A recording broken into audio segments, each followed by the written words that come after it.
Okay, तो अभी महायज्ञ का पुरस्कार जो हम पढ़ने जा रहे हैं, ये धर्म की बात मैंने अभी थोड़ी देर पहले आपको बताई कि धर्म जो लोगों की भलाई से जुड़ा हो, सर्वजन हिताय और सर्वजन सुखाय, सभी लोगों की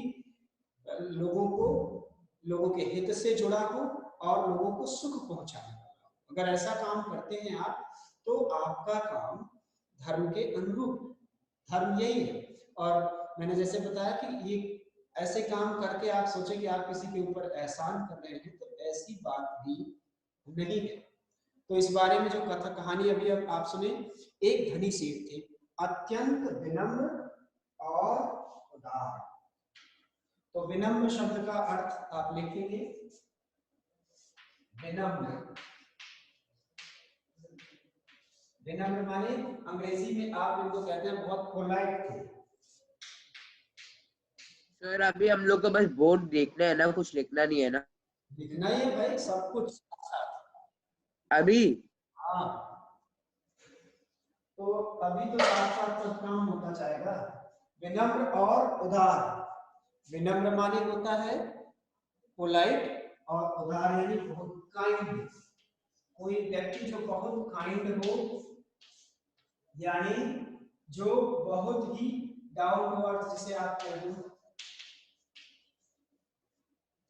तो बड़े उदार और विनम्र थे। और धर्मपरायण, धर्मपरायण शब्द मतलब होता है धर्म का पालन करने वाले। तो धर्म परायण यानी धर्म का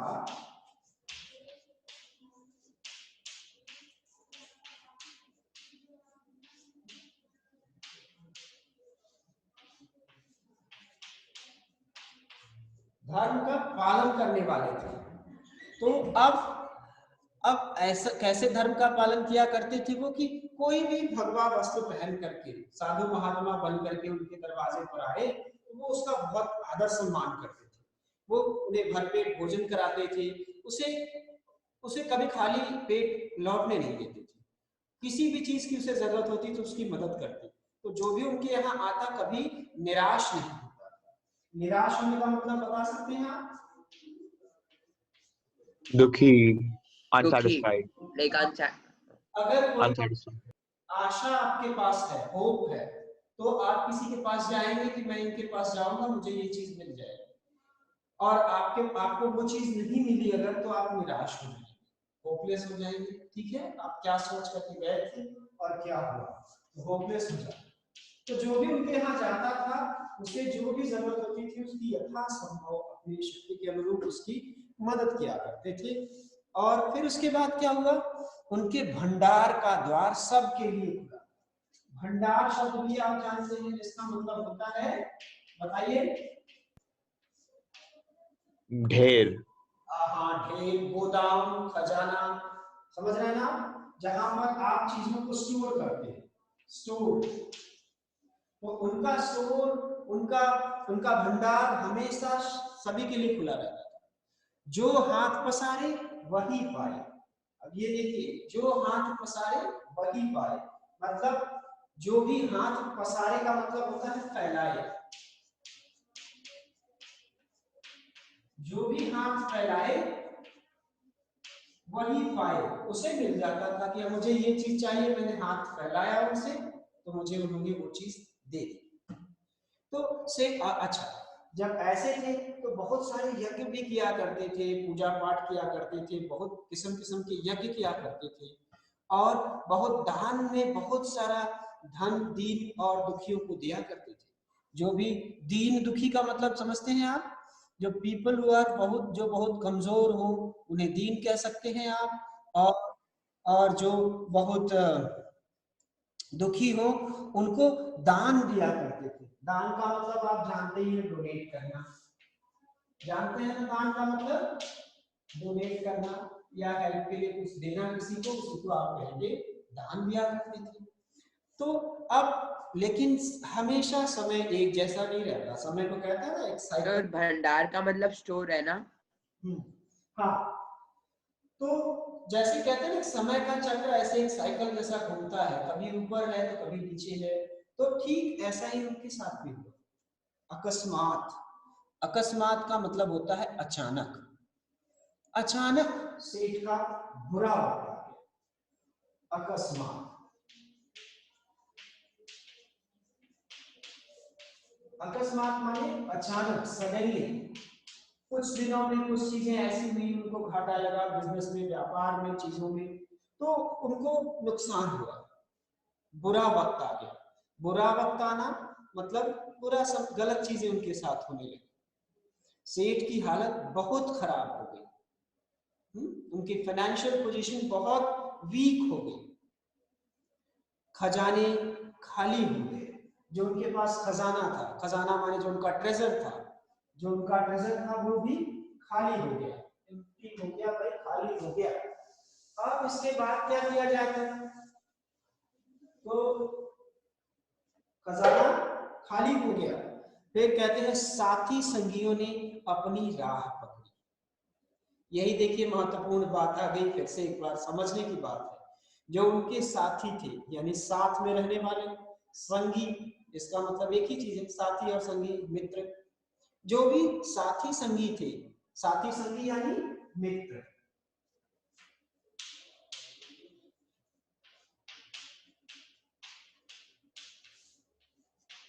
तो जो उनके साथी संगी थे, जो उनके मित्र थे, उन्होंने भी अपना रास्ता अलग कर, fake friends, basically fake friends.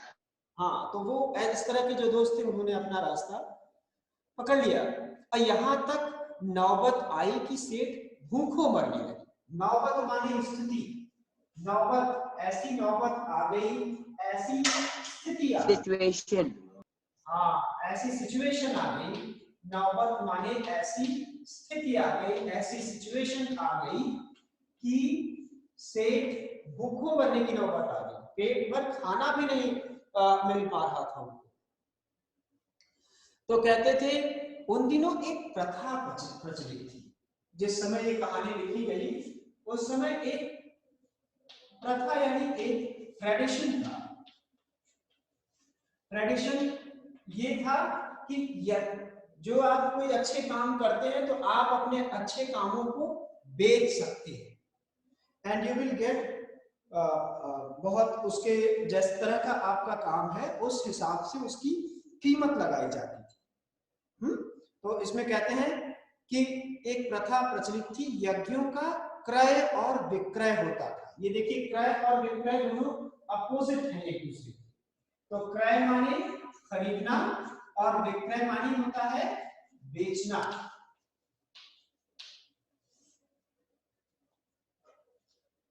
Sir वो ट्रेडिशन क्या था, एक और बार रिपीट कर सकते हो? ये समझ में नहीं आया। ट्रेडिशन था आपके यज्ञों को खरीदने और बेचने का। आपने जो भी अच्छे काम किए हैं, जो भी पुण्य वाले किए, पूजा पाठ किया है, यज्ञ किया है, आप उसे बेच सकते हैं, उसको खरीद सकते हैं, उसको बेच सकते हैं। मतलब कैसे भेजेंगे सर?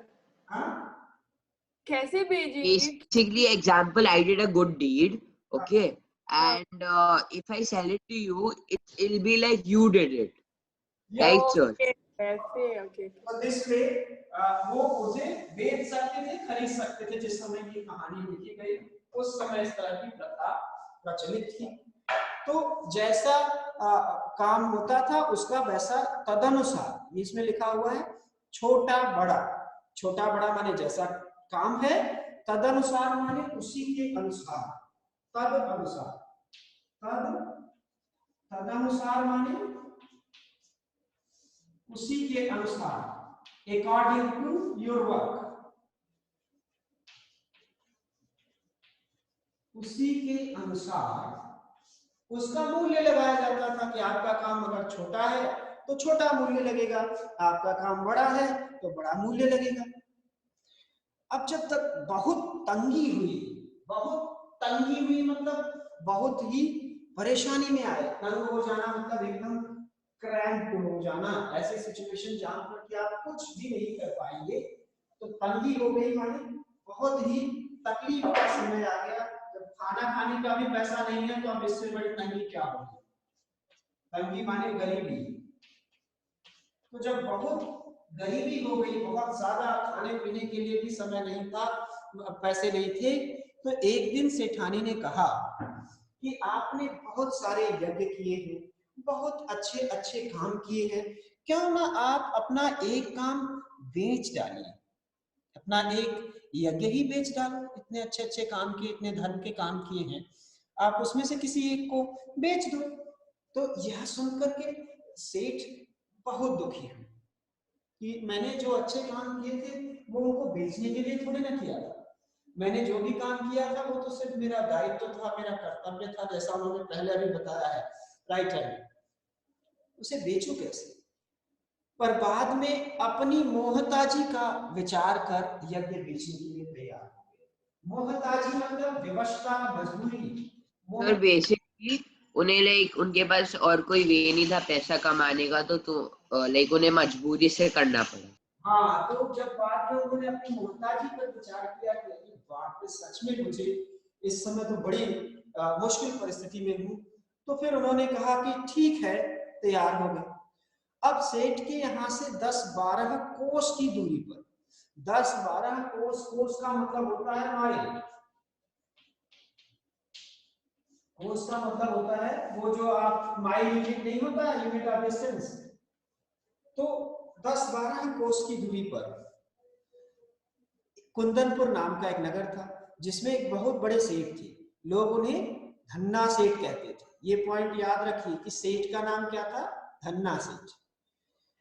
अब उनकी जो झूठ सच की तो परमात्मा जाने, ये इसमें झूठ क्या है या सच क्या है, ये बात तो भगवान जाने कि ये लोग सच कहते थे कि झूठ कहते थे। लेकिन यह अफवाह यानी यह रूमर था। अब सच था कि झूठ था ये नहीं मालूम है राइटर को, इसीलिए उसने कहा कि ये सच है कि झूठ है ये तो भगवान जानता है, god knows is it truth और not truth, but that rumour was around कि रूमर ये था, अफवाह ये थी कि सेठानी के पास कोई दैवी शक्ति प्राप्त है। दैवी शक्ति का मतलब होता है डिवाइन पावर, कुछ डिवाइन मैजिकल पावर है। तो वो डिवाइन और मैजिकल पावर है उनके पास, और उस पावर की क्या खास बात है कि जिससे वो तीनों लोगों की बातें जान लेती थी। यहाँ पर तीनों लोगों शब्द का मतलब है तीनों कालों की बातें जान लेती थी। तीनों लोगों यानी तीन काल, प्रेजेंट, पास्ट, फ्यूचर।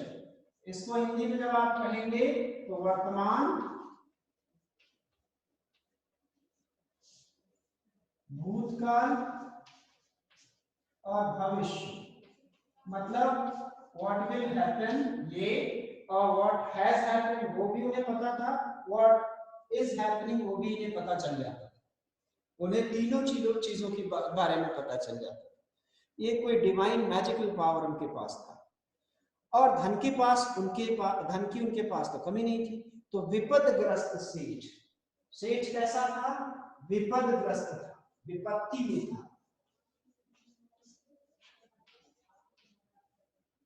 विपदग्रस्त का मतलब होता है परेशानी में, पर ये परेशानी शब्द बहुत हल्का है, विपत्ति जो होगी वो बहुत और डिग्री मोर। तो परेशानी में ये जो आपका सेठ है, ये इसने तय किया कि मैं उन्हीं के यहाँ जाऊंगा और उनके यहाँ ही अपना यज्ञ बेचूंगा।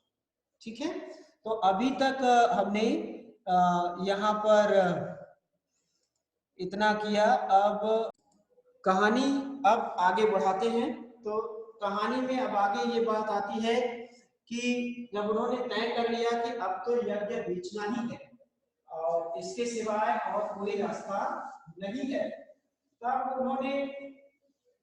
उन्होंने कहा कि ठीक है, जाएंगे कुंदनपुर और अपना यज्ञ बेचकर आएंगे। दूर की मंजिल थी। पहले के जमाने में बाइक, कार और ये सारी चीजें तो अवेलेबल थी नहीं, तो ज्यादातर लोगों को पैदल ही चलना पड़ता था। तो दूर की मंजिल थी। मंजिल शब्द का मतलब समझते हैं आप क्या होता है? मंजिल शब्द को हिंदी में एक बड़ा ही कठिन शब्द है, पर इसको कहेंगे गंतव्य। और एक शब्द अंग्रेजी में आप जानते हैं, डेस्टिनेशन। तो दूर की मंजिल थी, दूर की मंजिल थी, दूर का डेस्टिनेशन था। तो सेठानी के पास तो खाने के लिए कुछ था नहीं, बनाने के लिए खाने के लिए कुछ तो था नहीं। तो जैसे तैसे पड़ोसी से, पड़ोसी यानी आप जानते हैं नेबर, थोड़ा सा आटा मांग कर लाई और उसने 4 मोटी मोटी रोटियां बनाकर सेठ के साथ बांध दी। बड़े तड़के उठकर, तड़के उठना शब्द, तड़के मतलब शब्द होता है अर्ली मॉर्निंग।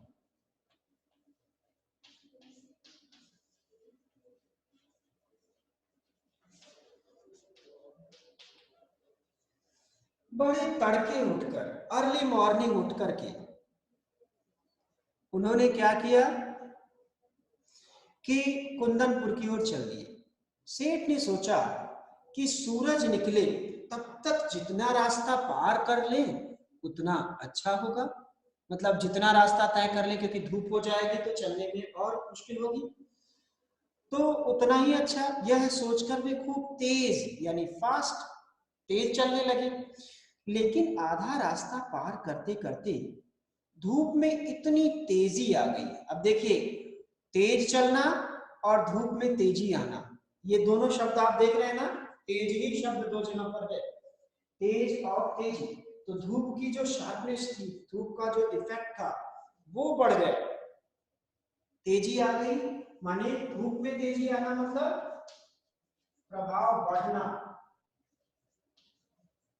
और पहले तेज चलने लगे मतलब स्पीड बढ़ गई। तो धूप में तेजी आ गई। तो उसके बाद क्या हुआ? उसके बाद हुआ ये कि उन्हें चलने में कष्ट होने लगा। पसीने से उनकी सारी देह लथपथ हो गई और भूख भी सताने लगी। पसीने से उनकी सारी देह, मतलब जो भी पसीने से, पसीना शब्द का मतलब आप जानते हैं क्या होता है? पसीना का मतलब स्वेट। स्वेट से, पसीने से उनकी सारी देह लथपथ हो गई। लथपथ होना माने भीग जाना, और भीगना बहुत हल्का शब्द है, एक्चुअली तर हो जाना। जैसे पानी को आप, पानी में आप किसी कपड़े को डालकर निकाल लें तो वो लथपथ हो जाएगा, मतलब पूरी तरह से डूब जाए। तो पसीने से डूब गए थे, शरीर उनका लथपथ हो गया था और भूख भी सताने लगी थी, उन्हें भूख भी लग गई थी। अब फिर आगे देखें, अब क्या उन्होंने किया? सामने वृक्षों का एक कुंज और कुआं, वृक्षों का एक कुंज, कुंज का मतलब होता है बगीचा, वृक्षों का एक कुंज यानी बगीचा, और कुआं माने आप जानते हैं, कुआं माने वेल। तो कुआं और बगीचा देखा, तो बगीचे में क्या होगी? तो छां रहेगी अगर वृक्षों का कुंज है, और कुआं है तो वहां पानी भी रहेगा। तो देखकर सेठ ने विचार किया कि यहाँ थोड़ी देर रुककर भोजन और विश्राम कर लेना चाहिए। यह सोच वे उस कुंज यानी बगीचे की ओर बढ़े। पोटली में से लोटा, डोर, लोटा आप जानते हैं, लोटा एक तरह का बर्तन होता है जो पानी पीने के इस्तेमाल, पानी को पीने के लिए इस्तेमाल किया जाता है। तो पहले के जमाने में जब यात्रा के लिए लोग जाते थे, तो आज की तरह जगह जगह पर रेस्टोरेंट, ढाबा, होटल, तो ये तो अब हो गया, तब तो ये था नहीं। तो लोग ऐसे ही खाना बना करके ले जाते थे, ऐसे खाना, ऐसा खाना जो कि खराब हो। तो रोटियां ले ली, नमक ले लिया, तो अब लेके चल दिए। अब लोटा, लोटा शब्द, लोटा शब्द आप जानते हैं, ये देशी शब्द है, इसका जो पानी रखने का पॉट होता है छोटा सा। और डोरी, डोरी यानी रस्सी, डोरी यानी रस्सी। तो लोटा और डोरी पोटली में से निकाल लिया उन्होंने और पानी खींचा, कुएं में डाल करके लोटा रस्सी में बांध करके कुएं में डाल दिया और फिर उससे पानी बाहर निकाल लिया और निकाल करके हाथ पैर धोए और फिर एक लोटा पानी लेकर पेड़ के नीचे आ बैठे और खाने के लिए रोटी निकालकर कौर मतलब होता है बाइट। हाँ बोलो। लाइक हमें अगर अरे अगर हमें मतलब पता है एक शब्द का तो हमें वो लिखने की जरूरत नहीं है ना। आपकी चॉइस है पर मुझे नहीं मालूम, मैं पूछूं ओके श्योर। परीक्षा में क्या पूछूंगा मुझे थोड़ी ना पता है। मैं रिकॉर्डिंग इसीलिए कर रहा हूँ कि मैं किस तरह से पढ़ा रहा हूँ, मैं उसमें से क्या पूछ सकता हूँ। ओके सर कौर मतलब क्या होता है? कौर माने बाइट, जैसे एक बार आप जैसे कोई चीज डालते हैं मुंह में तो हाँ। of the food which you take once in your mouth, एक बार। तो उन्होंने खाने के लिए रोटी निकाल ली और तोड़ने ही वाले थे, कौर तोड़ने ही वाले थे, अपनी बाइट को उसे तोड़ने ही वाले थे, रोटी में से निकालने ही वाले थे कि देखते क्या है कि निकट यानी नजदीक, पास, निकट ही यानी पास में और कितने पास में ये बताते हैं। पास में का मतलब ये है कि कोई हाथ भर की दूरी पर, माने हाथ भर की दूरी माने हाथ का दूरी का किसको कहते हैं, यहाँ से लेकर के यहाँ तक की दूरी को एक हाथ दूरी कहते हैं, मतलब ऑलमोस्ट 1.5 फीट कहते हैं, मानते हैं मोस्टली, तो 1.5 फीट या थोड़ा उससे कम ज्यादा हाथ भर की दूरी पर एक कुत्ता पड़ा छटपटा रहा है मतलब बहुत विकल है, व्याकुल है, बेचैन है। बेचारे का पेट कमर से लगा हुआ है, उस कुत्ते का पेट जो रीढ़ की हड्डी उससे एकदम चिपका हुआ। सेठ को रोटी खोलते देख वह बार बार गर्दन उठाकर कुछ याचना करना चाहता था यानी कुछ मांगना चाहता था, कुछ याचना करना चाहता था यानी कुछ मांगना चाहता था। अब पर दुर्बलता के कारण उसकी गर्दन गिर जाती थी, वो अपनी गर्दन उठा करके ऐसे और सेठ से कुछ मांगना चाहता है लेकिन उसकी तरफ देख भी नहीं पा रहा है, इतनी भी शक्ति उसके अंदर नहीं, और उसकी गर्दन झुक जा रही है, बार बार वो गिर जा रहा है, ऐसी स्थिति है, इतनी दुर्बलता है उसके अंदर। बेसिकली सर मौत से 1-2 दिन पहले दुर्बलता है उसके अंदर, इतनी दुर्बलता के कारण यानी कमजोरी के कारण वो अपनी गर्दन भी नहीं उठा, ठीक है ना। तो अब क्या होता है, फिर उसके बाद उसकी गर्दन बार बार गिर जाती है। तो आज यहीं तक पढ़ते हैं और आपको पता है कि सेठानी ने 4 रोटियां बनाकर लाई थी, दी थी इनको कि आप पड़ोसी से आटा मांग के लाकर रास्ते में खाएं। तो अभी इतना ही पढ़ते हैं। अब सेठ के सामने वो है, उनको भी खाना है और कुत्ता भी भूखा लग रहा है क्योंकि उसका पेट जो है उसकी कमर से चिपका हुआ, तो इससे ये पता चलता है कि वो भी भूखा है, छटपटा रहा है और इतना कमजोर हो गया है। तो अब सेठ क्या करते हैं, क्योंकि दिन भर तो उन्होंने सुबह अर्ली मॉर्निंग चल दिए, तो सुबह से उन्होंने ब्रेकफास्ट भी नहीं किया है, जहाँ खाने की भी समस्या है, तो वो अब दोपहर के समय बैठे हैं, धूप निकलने के बाद चिलचिलाती धूप इसका मतलब इट इज ऑलमोस्ट आफ्टरनून या नून टाइम है, 12 बज गए हैं, 11 बज गए हैं, तो उनको भी भूख लगी है, वो भी कुछ खाना चाहते हैं। तो ऐसी कंडीशन में वो क्या करें, तो अब उनको क्या करना चाहिए ये आप अभी सोचिएगा। अब अगली क्लास में हम ये देखेंगे कि क्या होता है। अब आज के लिए इतना ही, नेक्स्ट क्लास में इस कहानी को और आगे बढ़ाएंगे हम, ठीक है ना।